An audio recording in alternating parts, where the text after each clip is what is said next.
Assalamualaikum warahmatullahi wabarakatuh dan salam sejahtera murid-murid tingkatan 2 SMK Bandar Bukit Kayu Hitam. Okey, baik, hari ini kita akan teruskan sesi PDPR kita, topik baru iaitu bab 8, iaitu bertajuk graf fungsi. Di mana kita akan fokuskan pada hari ini iaitu 8.1 iaitu fungsinya, iaitu pada apakah fungsi-fungsi yang ada dalam graf tersebut, dan juga definisi fungsi, apakah dinamakan fungsi. Okey, dan saya mohon pada semua murid-murid rujuk buku teks dalam muka surat yang ditetapkan dalam nota tadi itu, dan kita sama-sama belajar tentang apakah itu graf fungsi.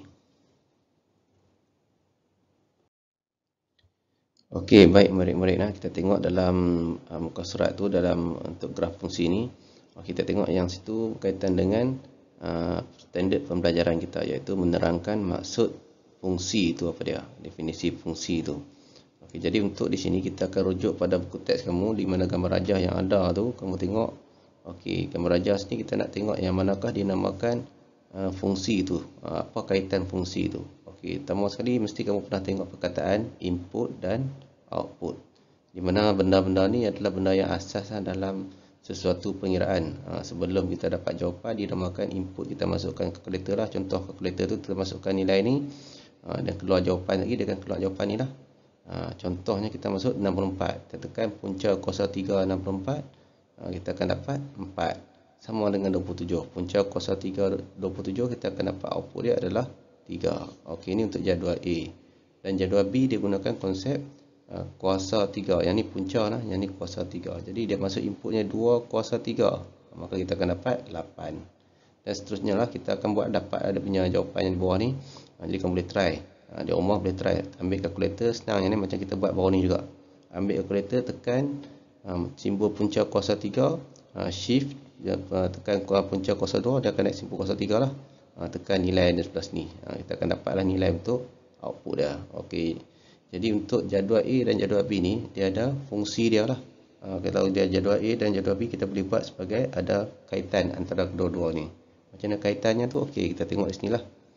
Okey, jika input ialah domain, maka output ialah julat. Maka sini dinamakan sebagai julat. Ni pun sama. Yang ni adalah julat, yang ni adalah domain, ataupun dia punya nilai yang kita masukkan tu lah. Okey, seterusnya di sini, apa yang kita dapat di sini adalah kita boleh tentukan julat. Di mana julat ni di sini kita boleh tentukan melalui apa? Macam ni lah. Kita buat set. Benda ni, topik ni kamu dah belajar di sekolah dah belajar, di tingkatan 1 pun dah belajar untuk set. Okey, macam mana tulis set, macam mana. Okey, maksudnya di sini kita ulang balik je topik set tu. Di mana kita kumpulkan nilai output ni, kita kumpulkan dalam set A untuk jadual A, dan juga untuk set B ni dalam jadual B ni lah. Jawapan yang untuk output dia tu. Ni dinamakan julat.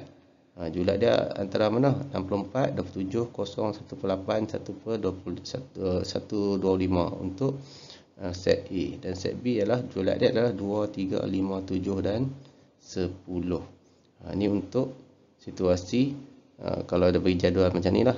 Okey, jadi untuk definisinya ni, cara mudahnya tu itu kita tengok adalah kaitan antara dua jadual ni adalah kita perlu menggunakan fungsi lah. Okey, dan juga daripada aktiviti di atas ni, fungsi merupakan, ni definisi kita tengok ni, menerangkan maksud fungsi. Okey, daripada di atas ni, fungsi merupakan hubungan setiap input mempunyai hanya satu output. Jadi setiap input yang kita masukkan, dia keluar satu je output. Itu dinamakan fungsi lah.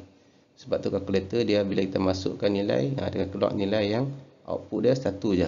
Jawapan dia satu je, dia tak keluar sampai 5-6 jawapan, supaya kita boleh pilih tak. Dia macam keluarkan nilai dia adalah satu sahaja.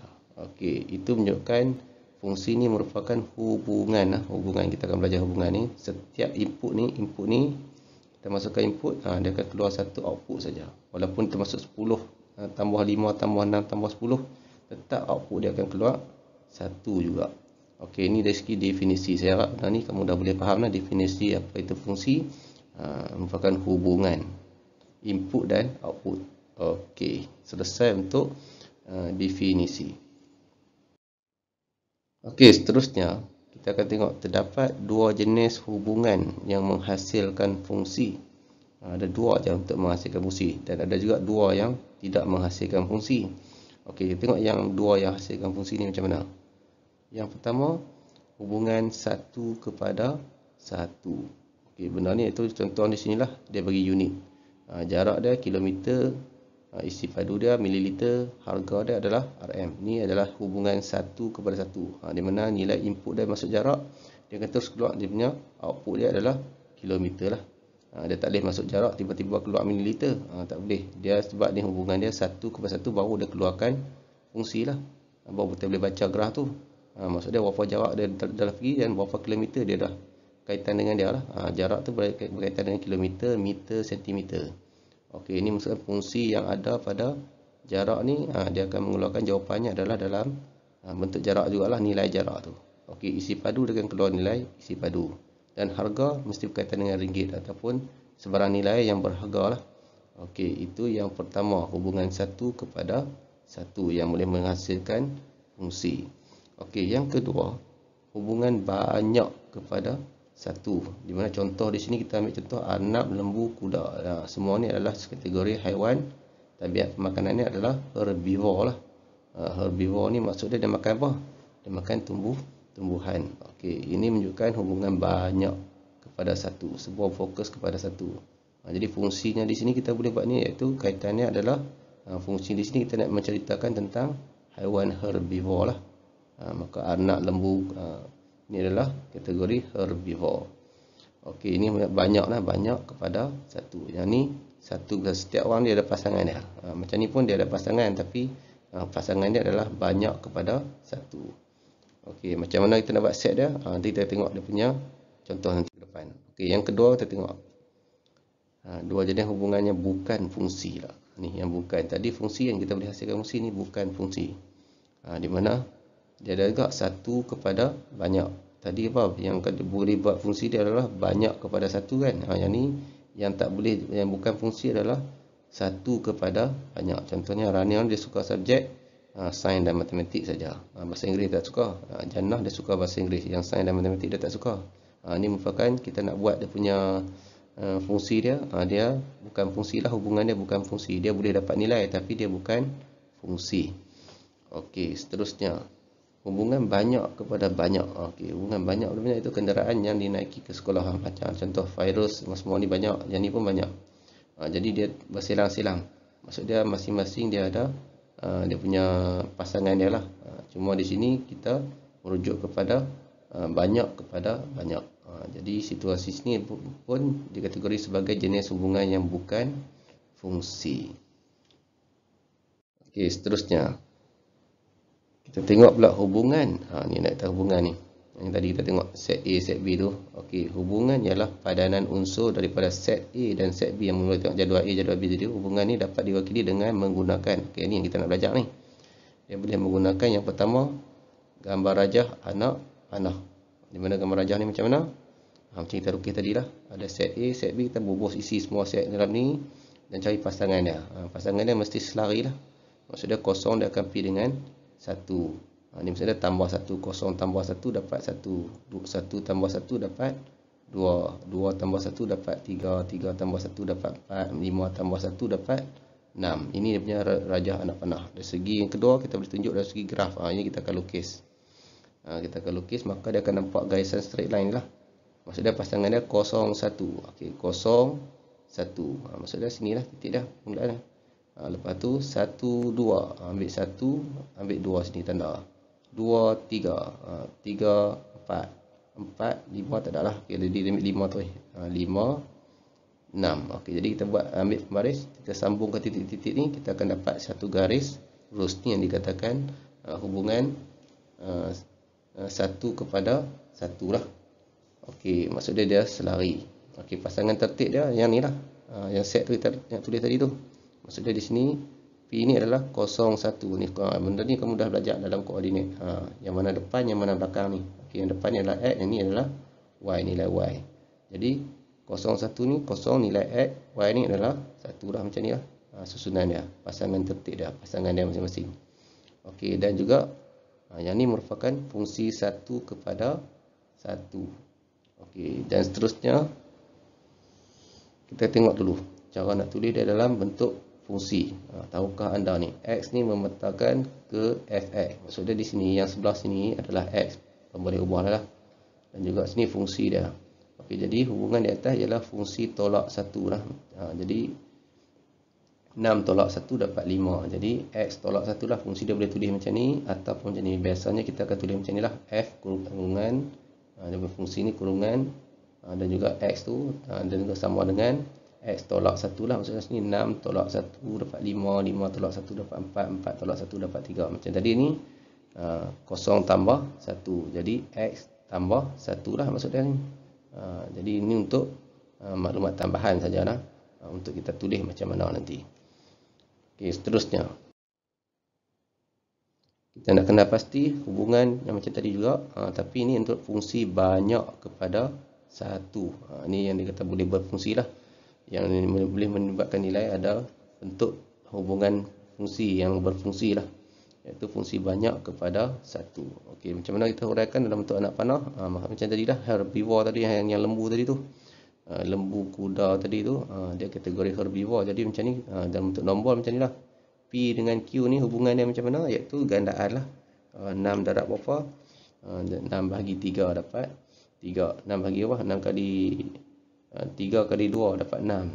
Okey, jadi 3 kali 3 dapat 9. 3 kali 7 dapat 21. Okey, ini maksudnya gandaan je lah untuk segi anak panah.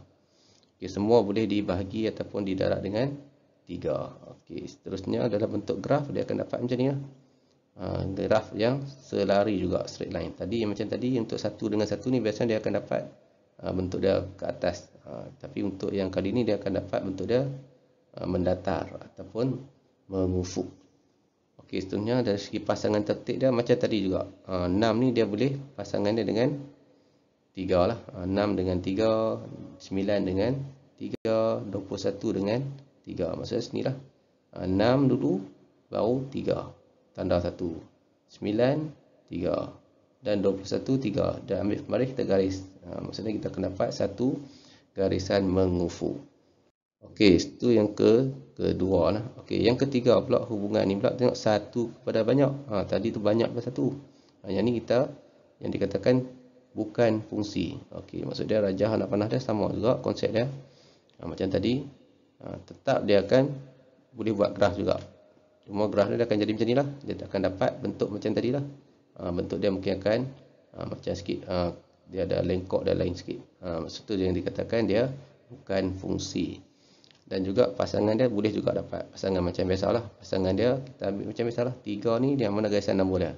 3, 3. 3 dengan apa lagi? 3 dengan 6. Okey, 4 pula. 4 dengan 4. 4 dengan 8. Itu pasangan dia lah. Pasangan tertib. Okey, dan yang terakhir untuk yang hubungan ni adalah hubungan banyak kepada banyak. Iaitu rajah anak panah dia macam ni lah. Yang mana terlibat tu, kaitan dia tu, kita boleh buat graf macam ni lah. Graf yang akan terjadi ni bila pasangan dia diwujudkan, maka pasangan tertib dia ni, maka dia akan dapat macam ni lah. 24, 4. 24, 4. Tanda 1. Lagi apa lagi? Dan ambil 24, 6. Tanda 24, 8. Dan sebenarnya 18, 6. 16, 4. Dan 16, 8. Okey, itu dia punya pasangan dia lah. Jadi bila graf macam ni, itu dinamakan bukan fungsi. Dia sebab bila dia nak sambung titik-titik ni, dia akan dapat bentuk yang tak boleh memberi makna. Tapi kalau untuk yang dua yang tadi yang mula tu, kita boleh beri makna lah. Sama ada dia kita tunjuk keadaan dia meningkat ataupun menurun, ataupun dia mendatar saja ataupun mengufuk. Okey, seterusnya. Okey, kita terus kepada jom cuba 8.1 lah. Okey, di mana di sini kita tengok rajah di sebelah menunjukkan hubungan antara P dan set Q lah, set P. Set P dan set Q. Di sini kita boleh nilaikan sebagai apa ni? Okey, kalau kita tengok ni pun kita boleh tahu dah kategori dia apa dia. Okey, berfungsi ke ataupun bukan fungsi. Okey, nah kita tengok sini, nyatakan hubungan. Hubungan ni kita tengok ni secara sepintas lalu dia bukan fungsi lah. Sebab dia banyak kepada banyak. Okey, dan seterusnya. Soalan lagi dia tanya kita apa? Julat hubungan ni. Julat ni maksud dia output dari sini. Yang dia dapat sini nombor apa? Kita tengok sini. Tentu kita boleh nampak dah. Nilai yang bertanda dengan nak panah ni semua bakat mai kat dia ni adalah nilai berapa? 9 dan 8, 18. Okey, ini dia punya jawapan lah untuk soalan nombor 1. Jadi jom cuba 8.1. Okey, jadi selesai untuk kita kelas hari ini, di mana kita akan dah mengetahui tentang maksud fungsi tersebut dan juga mengenal pasti jenis-jenis fungsi dan bukan fungsi yang ada dalam graf fungsi. Jadi kamu jangan terkeliru pula banyak sangat sebut fungsi tu. Jadi kamu boleh baca dulu, tengok balik contoh-contoh dalam kotak dan try jawab soalan-soalan. Jom cuba 8.1 yang soalan nombor 2 tu. Okey, dan sebelum saya mengakhiri kelas ni, saya mohon pada kamu lah jaga SOP kita dan juga pastikan modul yang baru tu sila ambil dan tolong buat. Nanti saya akan bagi bincangkan jawapannya dalam kelas-kelas yang seterusnya. Dan pastikan kehadiran tolong isi dalam link yang saya bagi tu dan juga jawab soalan PBD tu lah untuk markah kamu PBD. Jadi kita akan ambil markah tu untuk sepanjang tahun ni lah. Jadi saya ucapkan terima kasih dan kita jumpa lagi pada kelas akan datang. Sekian wabillahi taufiq wa hidayah. Wassalamualaikum warahmatullahi wabarakatuh.